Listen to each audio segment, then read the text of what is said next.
ছাত্রদলকে আমার তরফ থেকে দল আকারে চাঁদাবাজদের সংগঠন অথবা গাঁজাখোরের সংগঠন, এটা আমি কোথাও বলি নাই।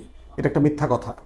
শিবিরের প্যানেলের বিজয় অথবা ছাত্রদল নির্বাচনে এত খারাপ করবার কারণ কি, তো সেই ব্যাপারে আমি একটা লম্বা বিশ্লেষণ দিয়েছি এবং এর আগেও দিয়েছি। টানা ডাকসুর নির্বাচন, ডাকসুর রেজাল্ট নিয়ে বেশ কয়েকবার কথা বলেছি।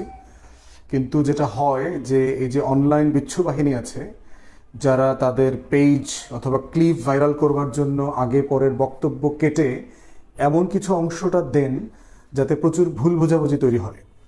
তো সেখানে বক্তব্যে আমি কোথাও ছাত্র দলকে আমার তরফ থেকে দল আকারে চাঁদাবাজদের সংগঠন অথবা গাঁজাখোরের সংগঠন, এটা আমি কোথাও বলি নাই।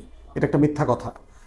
এবং এইটা বলেছি বলে আমার উপরে আরোপ করে এইটা নিয়ে বহু পোস্ট হয়ে তৈরি হচ্ছে এবং ছাত্রনেতারা বিভিন্ন জায়গাতে অসন্তোষ প্রকাশ করেছেন। এবং এতটুকু যদি সত্যিই বলে থাকতাম, এটা অসন্তুষ্টির কারণ হওয়ার জন্য আসলে যথার্থ কারণ। কারণ এটা অবশ্যই যারা রাজনীতি করেন, একটা দল আকারে কাউকে এভাবে মন্তব্য করাটা অন্যায্য।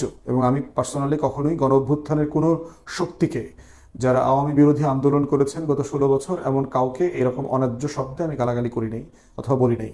যেটা বলেছি সেটা আওয়ামী লীগ, জাতীয় পার্টি এবং 14 দলকে বলেছি। তো সেই জায়গাতে আসলে আমি কি বলেছি?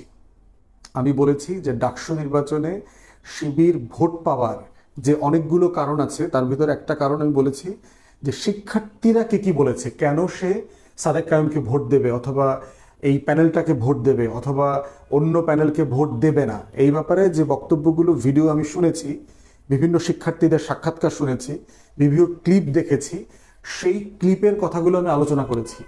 যে অনেক শিক্ষার্থীর এই পারসেপশন আছে, অনেক ভোটারের এই পারসেপশন ছিল যে এই প্যানেলের অমুক, তাকে দেখলে গাঁজাখোর মনে হয়, তাকে দেখলে চাঁদাবাজ মনে হয়, অথবা তারা চাঁদাবাজি করবে ক্যাম্পাসে এসে।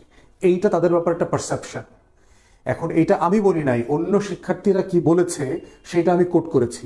এবং এই কোট করার পারসেপশনটা সঠিক অথবা অন্যায় অথবা একমত দ্বিমত, আমি এগুলো কিছুই বলি নাই।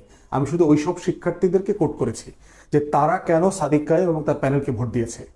অতএব সেই জায়গাতে বক্তব্য কেটে যারা দিয়েছেন তারা যেমন অন্যায় কাজ করেছেন, যারা পুরো বক্তব্যটা, আমার প্রায় 28-29 মিনিটের পুরো বক্তব্যটা না শুনে মন্তব্য করছেন অথবা অসন্তুষ্ট প্রকাশ করেছেন, তারাও আসলে খুব সঠিক কাজটা করেন নাই। আমি দয়া করে বিনীতভাবে অনুরোধ করব যে আমার পুরো বক্তব্যটা শুনবেন। যে আমি আসলে ডাকসু নিয়ে একটা মন্তব্য করেছি, একটা মূল্যায়ন দিয়েছি এবং সেখানে কোট করেছি কেন বিভিন্ন বাস্তবতায় এক্সক্লুসিভ একটা প্রোটেস্ট ভোটের জায়গাতে আসছে। শিক্ষার্থীরা মনে করেছে সে খারাপ, তাকে দেয়া যাবে না, তাকে দিলে আমার ক্যাম্পাস নিরাপদ হবে না, তার চরিত্র ভালো না, সে এইটা ওইটা। তো এইরকম করতে করতে যেটা আসছে, একসময় তারা বোধ করেছে যে সাদেক কায়েম এবং তার প্যানেলকে ভোট দেওয়া ছাড়া আর কোনো অপশন বাকি নাই। এইটা একটা প্রোটেস্ট ভোট আকারে আমি দেখেছি।